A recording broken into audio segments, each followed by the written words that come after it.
There, welcome to part 2 of chapter 5, cell membrane and transport. So we left off talking about some diffusion and different parts of transport and the creation of gradients. We had solute gradients and of course that ion chemical gradient. And these gradients are created through a form of either passive transport or what's known as active transport. So in this part of the lecture, we're going to talk about the different types of transport as well as some of the different ways that this transport is carried out. So first off, we have passive transport. Passive transport does not require any kind of input of energy. Now we know that energy in the cell is in the form of ATP. For the most part, GTP is another molecule used for energy by the cell. And in passive transport, we're not going to be using any of those. So we have two basic forms of passive transport. We have passive diffusion, where a solute itself can pass through a membrane and it does not require any kind of protein to carry it through. So this would be like when we looked at the slide that had the picture of the membrane and the levels of permeability. In this case, in passive diffusion, this would be your CO2 or oxygen, nitrogen, those gases, anything that can freely move across the membrane itself. It will do so in the direction of its concentration gradient. So when you think of a concentration gradient, think of a hill. Let's see if I can get the pen working here. We'll just use a highlighter. So think of the gradient as a hill like this. And up top here is a high gradient. I'm just going to put an H. And down here is a low gradient. And in the case of our solutes are going to move with their concentration gradient. They're going to roll downhill. And think about a ball rolling downhill. It doesn't take any energy to do that. In facilitated diffusion, we're going to have diffusion of the solute through the membrane, but in this case, it has to do so through a protein. So this would be for a larger molecule, say water or glucose, something like that. There's going to be some type of protein, that is going to allow for the movement of that molecule across the membrane, but it has to move through the protein. So it will be moving in the same direction as we show up here where I wrote with the highlighter here, this little gradient here. And it's going to move from high concentration to low concentration. It's just going to have to do so through some type of protein, right? So here's a P for protein. And it has to move through the protein itself. So it can't just roll freely. So here's an example of diffusion. We have a high concentration of solute on the outside and then a lower concentration inside. So in this case, our solute molecules are going to freely pass the membrane. This is passive diffusion. Here in the bottom, we have some type of transporter protein. And again, we're moving from high concentration, right, this area down into this direction. See the arrow, but we're going to move from high concentration to low concentration, but it cannot do so freely across the membrane. It can only do it through the channel, through this transport protein here. So that's known as facilitated diffusion. It's still diffusion because we're going from high to low gradients, but we're having to use a protein. We have to facilitate that diffusion through a protein since the solutes can't move freely. Diffusion brings us to the terms of tonicity. You probably have heard of these, you already know what they are, but we're going to review them real quick. When diffusion is occurring, it's going to occur in different solute concentrations. So if a solution is isotonic, meaning we have the equal amount of solute concentration inside of a cell as well as outside or on both sides of the membrane, then the diffusion of solutes in either direction is going to be equal. So in an isotonic solution, we're at equilibrium. In a hypertonic solution, the concentration of the solute is going to be higher on one side of the membrane than the other. So if we have a membrane here and I have a high concentration on this side and a low concentration of solutes on this side, then this environment over here is going to be hypertonic. So in this case, my solutes are going to move to the left. Now, if I have a hypotonic concentration, that's where the concentration is lower and on one side of the membrane than the other. So in this example up here at the top, on the right is hypertonic, and on the left is hypotonic. They both start with the same letters, so that makes them a little, so we'll put an E here, right? Hyper and hypo. So here's just a kind of a schematic giving you the same example. At the top here, we have the equal number of red dots on the outside of the cell as we do on the inside of the cell. Here, if our cell is placed in a hypertonic solution, then in this case, the concentration of solutes is higher outside than inside. This is going to cause water. Since the concentration of solutes is over here, think about this for a minute. This is going to change the water concentration. So in movement of water, which is osmosis, in this case, in a hypertonic solution, although our solutes may move into the cell, if they're able to move into the cell, let's see if we can get a different color here. Let's go with blue. If solutes, are going to move from left to right, they're in the hypertonic situation there, they're going to move into the cell, then our water is going to move out. Now, in the case of a hypotonic solution, the water concentration out here is higher because the solute concentration is lower. So in that case, water is going to move into the cell, and our solutes are going to move out of the cell. When that occurs, up here at the top, our cell is going to go through a process known as crenation. I can't write on this slide very well. Right, so crenation. And here in a hypotonic solution, with all this water moving into the cell, our cell is going to go through what's known as lysis, which means it's going to fill up so much with water that it's going to lyse open. It'll break. Think of overfilling a water balloon, right? So you're filling a water balloon up too much.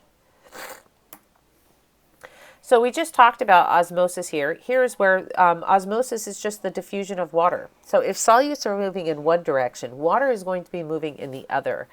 If you think about it real quick, let's just put a little membrane up here. So here's our membrane. If this is an 80% glucose solution, right? So let's say this is 80% glucose. 80%, that means only 20% of this is water.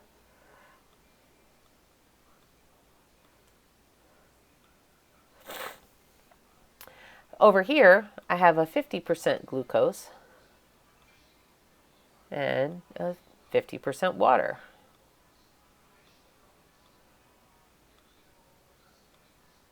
So in this case, my glucose molecules are going to move from high concentration to low, right? So this is my diffusion, put the letter D here.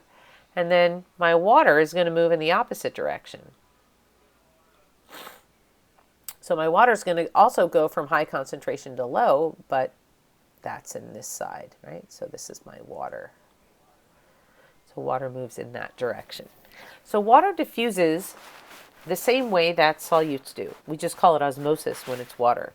If the solutes can't move, however, because our cell membrane is semi-permeable, if the solutes are too large or charged, there's no transporter protein. If they're incapable of moving back and forth across the membrane, water is still going to either enter the cell or leave the cell.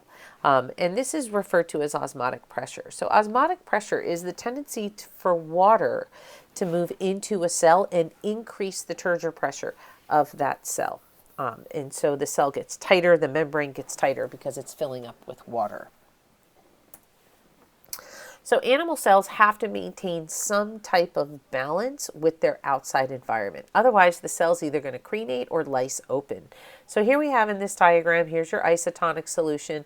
If we put these cells in a solution of pure water, because the inside of the cell contains solutes and those solutes cannot freely move out of the cell from high concentration to low in order to try to equilibrate the two systems, then water is just going to keep moving in. And because we're in pure water, there's no solutes outside of the cell and only inside of the cell, they're never going to reach equilibrium. So water will just continue moving into the cell until eventually the cell lyses open and breaks. The cell membrane is only so strong. The exact opposite happens if we put our cells in a hypertonic solution. So in a hypertonic solution, we would have too many solutes outside of the cell, and the cell does not contain enough water to equilibrate that concentration. So water just keeps moving out of the cell, and eventually the cell will shrivel up and crenate and die because it loses too much water. This is why in intravenous fluids, when you go to a hospital and somebody's on an IV, the IV is actually salt water. It is a 0.98% sodium chloride, and it's referred to as saline. And the saline has just enough salt concentration that it is isotonic with our blood cells and in our bloodstream, so that we don't introduce pure water into the bloodstream, which would cause our cells to possibly lyse open and dilute the bloodstream too much, or something with too high of a salt concentration, which would draw all of the water out of our red blood cells and cause them to crenate. So we use saline solution, which is again 0.98% sodium chloride, and that saline solution is isotonic to the cytosol of our cells, and so that keeps the movement of water equal and gives us an isotonic environment. Now, plant cells go through the same process, but the difference is that a plant cell has a cell wall and animal cells do not. So in plant cells, in a hypotonic solution, we get the solute concentration, of course, is lower outside of the cell, and so it starts to swell up, and we get an increase in what's referred to as turgor pressure. But if we put that plant cell in a hypertonic solution, instead of crenation, what we get is a process known as plasmolysis.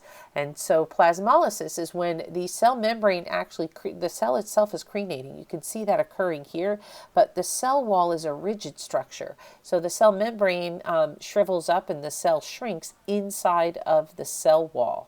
This decreases the strength of the cell wall and causes plants to wilt. So when plasmolysis is occurring, our plant cells are going to weaken and get kind of mushy, and this causes them to melt. To wilt, not melt, to wilt. But if we have a lot of water added, then you can see this cell here, how rounded and pushed against the walls it is. This central vacuole fills up with water. That increases the turgor pressure and the size of the cells and the tension in the cells, and this causes the plants to stand straight up and to have proper turgor pressure. So here we can see on the left a cell that has water-filled vacuoles because it has plenty of water and water's moved in. And over here on the right, we have a plant that has lost too much water and plasmolysis is occurring and it is beginning to wilt. So that brings us to the different types of transport that can occur. In transport proteins, I should say. We have two classes of proteins that are used for transport of solutes across a membrane. We have transport channels and proteins called channels and proteins called transporters. Channels are pretty straightforward. They just are proteins that form an open passageway that allows the free flow of solutes across. So they just kind of open up. Usually they're bound by one or two of the actual molecules trying to move themselves at a certain concentration. And when that concentration gets high enough, they bind to the channel, causing it to open, and this guy will move through. So these guys can diffuse freely across this channel. So it's just creating basically a hole of some sort in the cell membrane. Aquaporins are an example of a channel because this channel opens up. Aquaporins are used for the movement of water. If we need to really get a lot of water in and out of a cell, transport proteins or channels referred to as aquaporins will open up and allow the free movement of water. Most channels are either gated, and when they're gated, they're opened or closed. So here we have the 5 different types of channels or gated channels. The first is ligand gated. Non-covalent binding occurs between the protein and some ligand itself. Now this is not the same as a ligand binding to a receptor. Here the ligand is binding to a cell channel. And so it's not sending a signal to the cell, it's just opening up this channel because the concentration of that ligand is high enough that the cell needs to start transporting it inwards. So think of the top membrane here as the extracellular surface, and here we have the intracellular surface. So in ligand-gated channels, we just bind some kind of molecule. This is used in the drug industry quite a bit. When we need to move gradients across cells, they will actually create drugs that work as ligands to help open up channels. Then we have what are referred to as intracellular regulatory protein channels. And here we also have non-covalent binding. And we have a protein that's found inside of the cell, and the cell senses that there is something outside that it needs. So this regulatory protein will bind to this channel and open it up. The production of these regulatory proteins, since we've already done some cell signaling, think about it.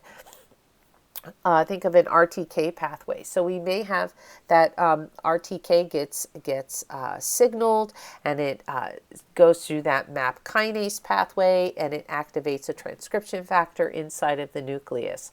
That transcription factor is maybe turning on a gene for a regulatory protein. That protein will then exit will be produced, right? So the mRNA leaves the nucleus, it becomes a protein, and that protein then comes and finds a channel, binds to that channel, and opens it up. That would be the cellular response. Then we have phosphorylation channels. Here, instead of a ligand or a regulatory protein, ATP may be used, or another protein may transfer a phosphate group to the channel in order to open it up. The phosphorylation pathways are used a lot in signaling pathways. You can think about that like a kinase cascade. They're basically just passing phosphate groups around like hot potatoes. Then we have what's called a voltage-gated channel. In this case, there is no binding of a molecule. There's no ligand or protein or phosphate group. Nothing is binding to it.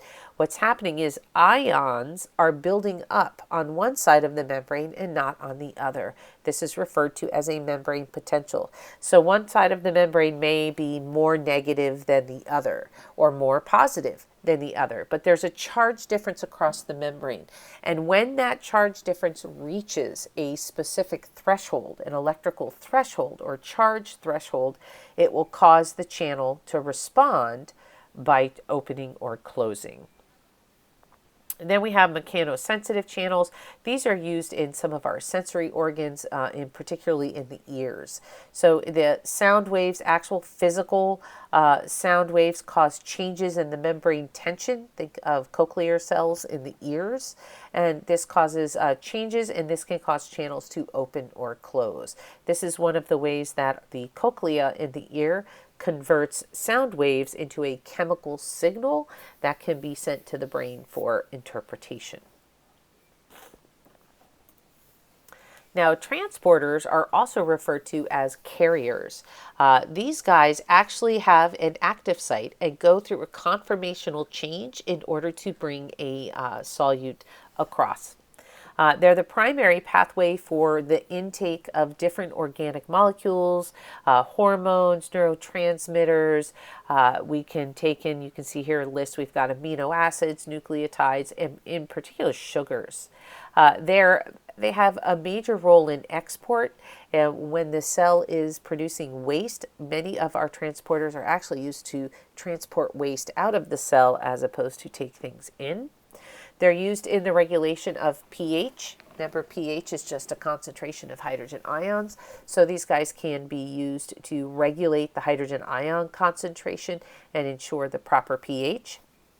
They are also used in maintaining cellular volume in the cytoplasm. So there are three different basic types of transporters. We have uniporters.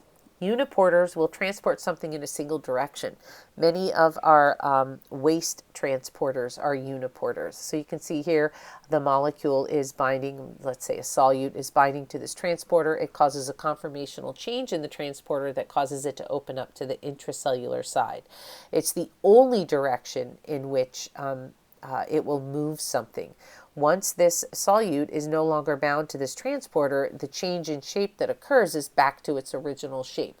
So it does not transport anything out of the cell, it only transports one molecule at a time into the cell. So it's referred to as a uniporter. A symporter is sometimes also referred to as a cotransporter. In a symporter, two or more different ions are going to be transported, but always in the same direction. So here I have a red ion and a blue ion, and the two of these, once both of them are bound to the actual transporter, it causes a conformational change that causes the transporter to drop the two ions into the cell. This is, again, two different ions, but in the same direction at the same time. An antiporter is two or more ions in opposite directions.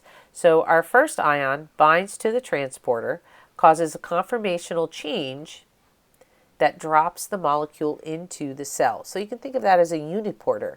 But instead of changing shape all the way back to its original, it now requires a second ion that's found inside of the cell to bind to it in order to change shape back to its original, drop that ion outside of the cell, and now we have moved these two ions in opposite directions. Same transporter, but moving two ions in opposite directions. So that's an antiporter. Now that brings us to active transport. In active transport, we have the movement of a solute across a membrane against its gradient.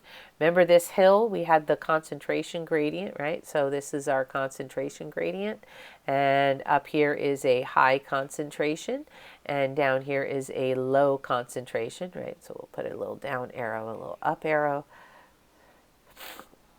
And instead of moving with the gradient now, we're going to roll the ball back up the hill. And if you're going to roll a ball back up a hill, up the concentration gradient, you're going to have to put in some energy. So in active transport, we're going to move a solute across the membrane against its gradient from an area of low concentration to an area of high concentration. This type of movement is what we call energetically unfavorable. So it requires some kind of input of energy. We're not going to be able to derive energy from it. The two basic forms of this are primary active transport and secondary active transport. In primary active transport, we're going to use energy directly in order to transport the solute. In secondary active transport, we're going to use some kind of pre-existing gradient, usually derived from diffusion, and we're going to use the energy created from a passive gradient to give us the energy for a transport against the gradient. I'll show you what I mean in a second. So here on the left, we have primary active transport. I'm simply just using energy. I have a high concentration of these hydrogen ions outside of the cell, and I'm going to use ATP to energize this protein here, this transporter, to transport the hydrogen ions against their gradient. So I already have a high concentration out here. I need to keep that concentration high. So this is primary active transport. In secondary active transport, since I have created this hydrogen ion gradient out here, I'm going to use that hydrogen ion gradient to carry sucrose molecules here across to an area of high concentration.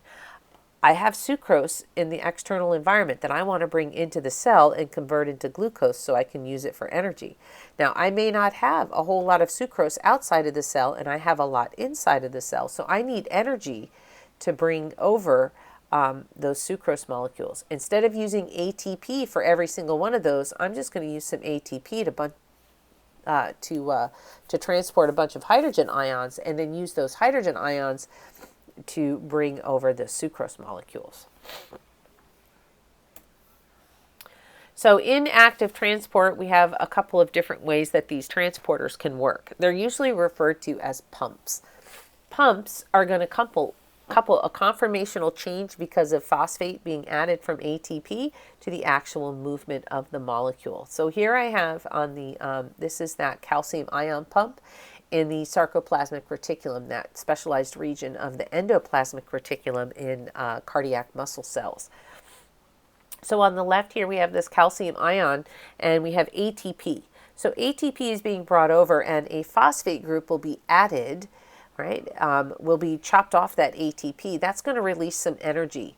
That energy is going to be used by this transporter pump, this calcium ion pump, to transport this calcium ion here against its concentration gradient. I need to build up a calcium ion gradient because I want to create some type of ion electrochemical gradient. So this is an ATP-driven pump. The ATP pumps are used in active transport and in a process known as group translocation. So let's take a look at these. ATP-driven pumps are used for ion electrochemical gradients. We have what's called the sodium-potassium pump, where 3 sodium ions are going to be exported out of the cell in order to import 2 potassium ions into the cell. This is done through an antiporter type of pump. And it creates an electrogenic, it's referred to as an electrogenic pump and creates an electrochemical gradient. What it's doing is it's causing the outside of the cell to be a little more positive than the inside of the cell, because I'm pumping 3 positive charges out and only 2 positive charges back in. So that gives me a difference or a change of 1 net positive charge. Multiply this times thousands of pumps in a single cell, and you can see that it can very quickly create a large electrochemical gradient or membrane potential across the cell. So here is our sodium-potassium pump. 3 sodium molecules here are going to bind to this pump. Once all 3 of them are bound, ATP is going to be used to phosphorylate this pump. The phosphorylation of this pump is the final reaction needed to cause the conformational change for this pump to open to the extracellular environment. When it does, the 3 sodium ions are going to be released. When they are released, it opens up the active or binding sites for the potassium ions. These potassium ions bind to the cell, causing a second conformational change.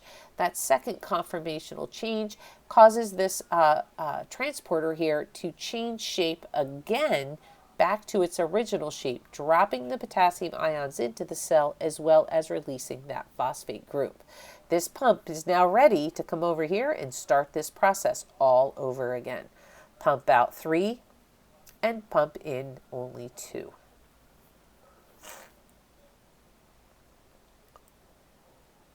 So you can see here on the left, the sodium-potassium pump is used quite a bit in nerve cells. So it's used in nerve signaling, that electrical signaling that's required to move from one neuron to another, to send signals throughout the body for things to happen. A lot of that is happening with these sodium-potassium pumps. That brings us to the process of exocytosis and endocytosis. Now, sometimes there are molecules that are so big that they can't necessarily be moved through a protein pump. They actually have to be transported in large vesicles. So think phagocytosis, when cells have to eat things. So in exocytosis, material that's found inside of the cell, either waste material or something that needs to be excreted by the cell for signaling, is going to be packaged into a membrane-bound vesicle. The vesicle membrane will then bind or fuse with the cell membrane and then excrete or release its contents into the extracellular environment. So exocytosis is moving things out of the cell. Endocytosis is moving things into the cell.